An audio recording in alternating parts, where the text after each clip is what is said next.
తడిచిన బట్టలు ఎండిన బట్టల కంటే చాలా బరువుగా అనిపిస్తాయి కదా! కానీ నిజానికి నీరు కలిసినంత మాత్రాన అంత బరువు ఎలా పెరుగుతుందా అని ఎప్పుడైనా ఆలోచించారా? ఇక్కడ అసలు విషయం బరువు మాత్రమే కాదు. బలాల పంపిణీ.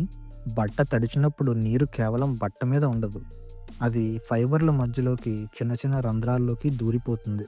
అప్పుడు నీటి అణువులు ఒకదానితో ఒకటి ఆకర్షించుకుంటూ బట్టను లోపలికి లాగుతాయి. దీన్నే సర్ఫేస్ టెన్షన్ అంటారు. ఈ టెన్షన్ వల్ల బట్ట కదలడానికి వ్యతిరేకంగా ఒక అదనపు ప్రతిబంధకం ఏర్పడుతుంది. అందుకే తడిసిన బట్టను ఎత్తితే కేవలం నీటి బరువు మాత్రమే కాకుండా ఆ లోపలి ఆకర్షణ బలాన్ని కూడా మన చేతులు ఎదుర్కోవాల్సి వస్తుంది. అదే బట్ట ఎండినప్పుడు ఈ లోపలి బంధాలు ఉండవు. కాబట్టి అది చాలా లైట్‌గా అనిపిస్తుంది. అంటే తడిచిన బట్ట బరువుగా అనిపించడం నీరు ఎక్కువగా ఉండటం మాత్రమే కాదు.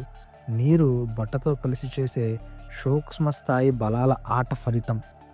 ఇలాంటి మరిన్ని వీడియోల కోసం మన ఛానల్‌ని లైక్ చేయండి, షేర్ చేయండి మరియు సబ్స్క్రైబ్ చేసుకోండి.